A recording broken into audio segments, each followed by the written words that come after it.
அனைவருக்கும் வணக்கம். பாராளுமன்ற உறுப்பினர்களை தெரிவு செய்வதற்கான தேர்தல் முடிவடைந்து உத்தியோகபூர்வ முடிவுகள் வெளியாகிவிட்டன.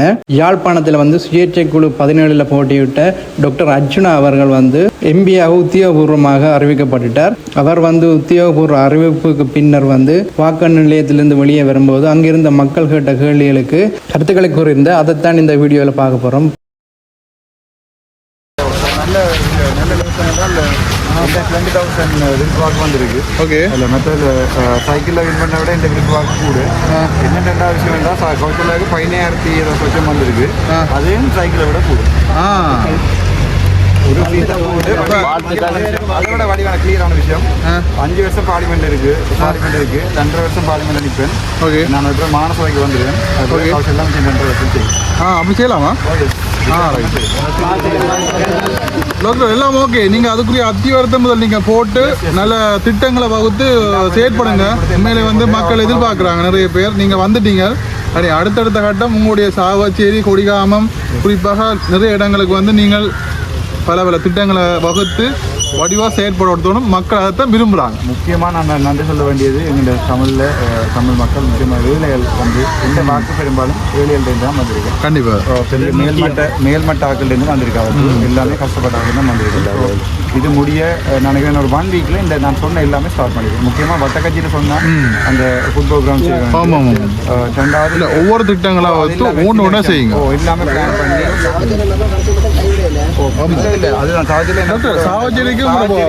உங்களோட வாக்கை குழப்பறதுக்குன்னு நிறைய பேர் அதுக்கு பூந்துருக்கணும். ஆனால் கடைசி நேரத்தில் மக்கள் எல்லாமே உங்களுக்கு சாய்ஸ் பண்ணி அர்ச்சுனாவுக்கு போகணும்னு சொல்லி போட்டிருக்காங்க. எனக்கு இந்த போகணும்னு சொன்னாங்க. வாழ்க்கையில மறக்கல. நான் பிறந்த இடம் இல்லை சாவச்சேரி. நான் பிறந்த வெளியாமம் அங்கே கூட எனக்கு விளையல.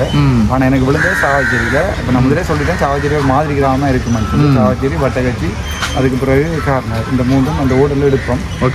இந்த பன்மப்படுத்த நிதி எல்லாம் பெறும். பொது காசை ஒருத்தர் மடிக்காமல் முழுக்க நடக்கும். நான் சொன்னது அவ்வளோ செய்வேன். இந்த கவலை இருந்தால் 2 சீட் போயிருக்கிற மாதிரி கவலைப்பட்டேன். ஆனால் இப்போ என்ன சந்தோஷம் இருக்குது, 2.5 வருஷம் தான் இப்போ பார்லிமெண்ட்டில். 2.5 வருஷம் எக்ஸாக்டாக முடிய ரிசைன் பண்ணிவிட்டு கௌசல்யா அடுத்த லிஸ்ட்டில் இருக்கக்கூடிய ஆட்டோமேட்டிக்காக கௌசல்யா போகும். அதுக்குள்ள மானசபை தொடங்கினோம். மானசபைக்கு வருவேன். தேங்க்யூ. மானசபைக்கு நான் வருவேன். அது நான் கட்டாயம் இது அடித்த மாதிரி ஒரு டவுட். அந்த 2.5 வருஷத்தில் நான் செய்கிறதுக்கு பிரதிபலன் அந்த மானசபை செய்கிறதுல தெரியும். வெப்பினம் நினைக்கிறேன். வைக்கிற நேரம் தெரியும். கண்டிப்பாக. பட் அது இனி என் அரசியல் பயணத்தை முழுக்க கௌசல்யா ரோயர் தானே ஆல்ரெடி. ஓகே, ஸோ அவள் தான் செக்ரட்டரியாக இருப்பாள். என் பிஏ இருப்பாள். சகல நான் மினிஸ்ட்ரி ஒன்று எடுத்தால் கூட அது செக்ரட்டரியாக இருக்கிறது அவ்வளோ கண்டிப்பாக. அப்புறம் உங்களுக்கு அமைச்சரவை எப்படி தான் நீங்கள் அதை ஏற்றுக்கொள்ள அதை பார்க்கணும். முதலாவது NBP இப்போ 90% வின் பண்ணிருக்கு. இப்போ எல்லா இடமே NB தான் வின் பண்ணியிருக்கு. ஸோ அது ஸ்டாண்ட் அப்படின்னு பார்க்கணும். சர்வாதிகாரமாக இருந்தால் போக மாட்டோம். பட் அதை இந்த சான்ஸை பயன்படுத்தி தமிழக பிரச்சனை இல்லாமல் இந்த சிங்கள தமிழ் பிரச்சனை இல்லாமல் பண்ணி இந்த போராளிகள் இந்த அரசியல் நாங்கள் முதலே சொன்னாங்க தான் எல்லாம் திருப்பி அவ்வளவும் ஒரு 2 மாதத்தில் செய்தினமெண்டா ஃபுல் சப்போர்ட் இருக்கணும். அவன் மனச்சித்தியோடு இருக்கணும்டா நான் அப்படியே இருக்கேன். இல்லையென்றா நான் நடுநிலையாக இருக்கிறது தான் யோசிக்கிறேன். எதிர்கட்சியில் போயிருக்கிறது இல்லை இன்னென்று நான் யோசிக்க மாட்டேன். பட் அந்த அரசாங்கத்தை எதிர்த்து செய்கிறதுலே பெரிய யோசனை இல்லை. ஏன்னா மெஜாரிட்டி எடுத்து வச்சிருக்கணும். அவை இந்த நுழைச்சி ஏதாவது யூஸ் பண்ணலாமெண்டா ஆசைப்பட்டு கேட்டுக்கணுமெண்டா உங்களுக்கு உங்களால் இதே நீங்கள் செய்யுங்கன்னா செய்வேன். ஆனால் நான் போய் கெஞ்சி செய்கிறதா நான் போய் கெஞ்சி இப்போ பவனந்திராசர் தான் நாங்கள் அதை வந்திருக்கிறேன். உங்களுக்கு தெரியும். இதில் பவனந்திராசருக்கு விடிஞ்சிருக்கான்னு சொல்லி கோல் பண்ணி தான் சொல்லுவோம். சார் விடிஞ்சிட்டு வெட்டி பார்த்துட்டு தான் சொல்லுவேன் விடிஞ்சிட்டு. ஸோ அப்படியானாலும் மினிஸ்ட்ரி எடுக்கிறத நான் விரும்புவாங்க. அப்படியான மினிஸ்ட்ரி எடுத்தால் நான் இங்கே வந்துடுவேன். எந்த பாடம் வந்துடுவேன். நான் சொல்ல நல்ல மனுஷன். பட் அது விஷயத்தை சொல்லுவேன். ஒரு ஆளுடைய கெப்பாசிட்டி எவ்வளோ இருக்குன்னு தெரியும். NBP தங்கொண்ட ஆக்களுக்கு தான் அமைச்சு பதவியில் கொடுத்து எல்லாம் செய்யப்பட்ட நாங்கள் எங்கள்ட பாட்டு ஒரு கொஞ்சம் காசு ஒதுக்கி நான் பெண்மப்பட்ட ரீதியாண்டு அதை விட புலம்பெயர் தமிழர் இருக்கணும். NBPயோட ஒரு டீசெண்டான ஒரு நெகோஷியேட் பண்ணோம். முக்கியமான விஷயம் இப்போ தமிழர் 2 நிற்கிறது. நான் மற்றது ஸ்ரீதரன், மிஸ்டர் ஸ்ரீதரன், அது பிறகு மிஸ்டர் கஜேந்திரநாத் பொன்னம்பலம். இந்த 3 பேரும் தான் தமிழர் 2 நிற்கிறேன். பர்டிகுலராக நிற்கிறேன் 4 பேர். அவரோட வெண்ணிலையும் நிற்கிறோம். யாழ்ப்பாணத்தில் தமிழர் 2 நிற்கிறேன். நாங்கள் 3 பேர் தான். ஒரு பப்ளிக் ரிக்வஸ்ட், நான் ரெடி. அதை எல்லாருமா சேர்ந்து எங்கே போயிடமெண்டா எனக்கு அந்த கட்சி அந்த பேதம் ஒன்றுமே இல்லாமல் ஒற்றுமையாக நிற்கிறதுக்கு நான் ரெடி. ஆனால் அதுக்காண்டி நான் தான் தலைவர்னு அதெல்லாம் சரி வராது. பட் ஒற்றுமையாக நிற்கிறது ஒரு ப்ரொஜெக்டை வடிவாக எழுதி செய்கிறேன்டா அதை செய்யவே தேவை. இவ்வளோ செய்யவும் இல்லை தானே. இப்போ செய்யவே தேவையில்லை. பேசாமல் இருக்க சொல்லுங்க. நான் அதை வடிவாக செய்கிறேன். அதை தங்கண்ட பேர் எடுத்து வந்து போட்டோம். கவர்மெண்ட்டில் பண்ணி கைதட்டில் பண்ணி போட்டோம். பட் அதை நம்ம செய்ய வேண்டியதை வடிவாக செய்கிறேன். இல்லை திருப்பியும் பிரிஞ்சு அணிக்க போகிறோம் கேந்திரமார் பொன்னம்பலம் தனி குதிரை ஓடத்தான் போகிறார், சிறியரன் தனிவார ஓடத்தான் போகிறார் என்றால் நான் இந்த படம் சுயமாகவே இருப்பேன். அப்படியே ஆனால் சரியான ஒரு எக்ஸ்பெக்டேஷன் இருக்குது. நேராகவே சொல்கிறேன், இனியும் தமிழர் மிச்சம் 3 பேர் தானே யாழ்ப்பாணத்தில் மிஞ்சி நிற்கிறோம். அந்த 3 பேரும் இங்கே நின்றா அங்கால 3 பேர் என்பி நிற்க போயிடும். அங்கே 3 பேரில் ஒருத்தருக்குமே கெப்பாசிட்டி என்ற சாமானே இல்லை, கெப்பாசிட்டியே இல்லை. அது ஒரு மினிஸ்ட்ரி ரன் பண்ணக்கூடிய கெப்பாசிட்டி ஒருத்தருக்குமே இல்லை. ஸோ அனுராக் அது அனுராக் நாயக் எக்ஸலன்சி பிரசிடென்ட்டுக்கு அந்த வடிவம் விளங்க நினைக்கிறேன். அதாவது ஒரு மினிஸ்ட்ரியை ரன் பண்ணுறேன்னு சொன்னால் கட்டாயம் ஒரு பேக்ரவுண்ட் ஒன்று வேணும். ஸோ நான் அதை எக்ஸ்பெக்ட் பண்ணுவேன்னு நினைக்கிறேன். இல்லை தண்டை கொடி பிடிச்சாக்கள் தங்களுக்கு இது இந்த போஸ்ட் நட்டாக்களுக்கு தான் இது நடக்கணும். 5 வருஷம் தான் இன்றைக்கு இந்த அரசாங்கம் இருக்குது. டாக்டர், தற்போதைய மதிப்புக்குரிய அனுராகுமார் நாயக்கா உங்களை உள்வாங்காமல் நீங்கள் தனியாக செயல்பட விரும்பி நீங்கள் உங்களை கொண்டு வரப்பட்ட பன்னிமைந்தன் தவிர வேறு ஒரு புலம்பெயர்ந்தவர்கள் கூப்பிட்டால் அவருடன் கூட இருந்து பயணிக்க விரும்புவீங்க? புலம்பெயர்ந்தேன் இல்லை, இல்லை சகோதரம் என்னென்றால் அந்த ஒரு டிக்டாக் தளமோ அல்லது அதுதான் நீங்கள் தூக்கி விட்டது. பட் அது பன்னிமைந்தன் டிக்டாக் இங்கே அரசியல் நடத்துகிறாருன்னு இருக்காது. புலம்பெயர் தமிழர் எல்லாரையும் சந்திப்போம். அவையில் ஒரு கொமிட்டியை கொஞ்ச நாளுக்குள்ள கூட கன்னிமைந்தன் டிக்டாக் கொண்டு அரசியல் உண்டு. அதனால் அதையும் கன்னிமைந்தனையும் உள்ளடக்கி கொண்டு அவர் அண்ணாவையும் உள்ளடக்கி கொண்டு மற்ற எல்லா படித்தாக்களும் வெளியில் ப்ரொஃபமாக இருக்கிறாங்க, கன்சல்டமாக இருக்கிறாங்க, எல்லாரையுமே இணைச்சி கொண்டு நான் சொன்ன மாதிரி ஒரு நிதியத்தை கட்டி எடுப்போம். அந்த நிதியத்துக்குள்ளால் 5% காசு இல்லை நான் வராது. அந்த நிதியத்தை புலம்பெயர்ந்தவர் மற்ற இங்கேயும் அனுராக் நாயக்கர் நான் கொமிஷன் எடுப்போம் பிரசிடென்ட்டுக்கு. அவரும் அதை விரும்ப நினைக்கிறேன். எங்களுடைய கரன்சி இப்போ ஒரு பேலன்ஸில் இல்லாட்டிலும் கொஞ்சம் குறைஞ்சி வந்தாலும் எலெக்ஷன் முடிஞ்சு அதுக்கு கொஞ்சம் நாளில் திருப்பி டாலர் வேறுமெண்ட் எதிர்பார்க்குறேன். நான் எனக்கு தெரிஞ்ச எக்கனாமிக் நாலேஜில் அப்படியான இடங்களில் ஃபாரின் இன்வெஸ்ட்மெண்ட் வரவங்க அவர் ஆசைப்படுவார். அதே நாங்கள் இதே சுற்றியோட வெடிவினம் என்று சொன்னார். உதாரணத்துக்கு ஒரு ஒரு 2 ட்ரில்லியனை கொண்டு இங்கே போட்டால் பிறகு திடீரென்று அதை பிளாக் பண்ணி விட்டால் முழுக்க பிரச்சனையாக போயிடுது. ஸோ அந்த வேர்டிங்ஸ் அந்த உத்தரவாதங்கள் எல்லாம் இருந்துச்சுன்னு சொன்னால் வடக்கு கிழக்க கட்டியிருக்கிறத நான் 100% முழு மனசுத்தியோட வேலை செய்யும். இன்னொரு அழைப்புகளை விடுவீங்களா ஆல்ரெடி விட்டு கூட வந்து பயணிக்க? நான் அதை ஆல்ரெடி விட்டு அவர்களால் தான் நான் இந்தியாவே வந்திருக்கேன். புலம்பெயர் மக்கள் ஒவ்வொரு நாளும் கோல் பண்ணி தெளிவாக சொல்லுங்கள். புலம்பெயர் மக்கள் ஒவ்வொரு நாளும் இரவு பகலாக நிற்கிறவோ இல்லாமல் அவர் தந்த காசில் இது வரைக்கும் 56 லட்சம் காசு வந்துருக்குன்னா காசு நேரம் என்னட்ட தெரியல, ஒவ்வொரு பின் பண்ணி இப்படி தான் வந்தது. அவர் தந்த செய்த உதவியலால் தான் இப்போ நான் நினச்சிருக்கேன். எங்கள்கிட்ட 2 சீட் இருக்கேன். 2.5 இயர்ஸ் நான் இப்போ 2.5 இயர்ஸ் கௌசல்யா நிற்கும். ஏன் நான் சொல்கிறேன்டா, எந்த விருப்புவாக்கு 20 நேரம் கௌசல்யா அந்த 15 வச்சோம். மற்ற இந்தி மேட்டை விட விருப்புவாக்கு வந்தால் கூடு. அப்போ உங்களுக்கு விளங்கணும் சேனல் யாரை விரும்புதுண்டு. அப்போ 2.5 வருஷம் அவளுக்கு கொடுக்குற நியாயமோ இல்லையோ, எனக்கு தெரிஞ்ச நாலேஜுக்கு வடிவம் எல்லாத்தையும் கட்டி கொடுத்துட்டு பேஸ் ஒன்றை போட்டு கொடுத்து சின்ன பிள்ளை தானே பேஸ் ஒன்றை கொடுத்துட்டு ஒரு பின்னாடி நாங்கள் மானசம் தொடங்கினோன்னு அதுதான் ஒரு நல்ல ஒரு இதாக இருக்கும். இல்லை அது டிசைட் பண்ணி நீங்கள்லாம் வந்தது ஆரோக்கியமாக செயல்படுத்தணும். நாங்கள் வடிவாக செய்து கொடுப்போம்டா. அவள் சின்ன பிள்ளை தானே கட்டியமைச்சு போய் எடுத்த வீச்சுக்கு எல்லாம் செய்கிற கஷ்டமாக இருக்கும். அவங்க உங்களோட இப்போ கூட சுமந்திரன் மிஸ்டர் சுமந்திரன் தோத்துட்டார்.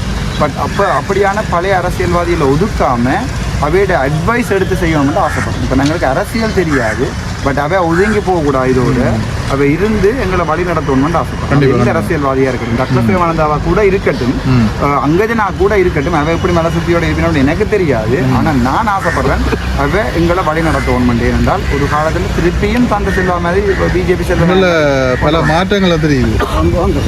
இவ்வளவு காலம் நீங்கள் கதைச்சதுக்கு இப்போ ஒரு அரசியல்வாதியாக ஒரு பொறுப்போட காய்க்கிறமே கிடைக்கும். இவ்வளோ நாளும் பண்ணா இப்போ நான் பெரிய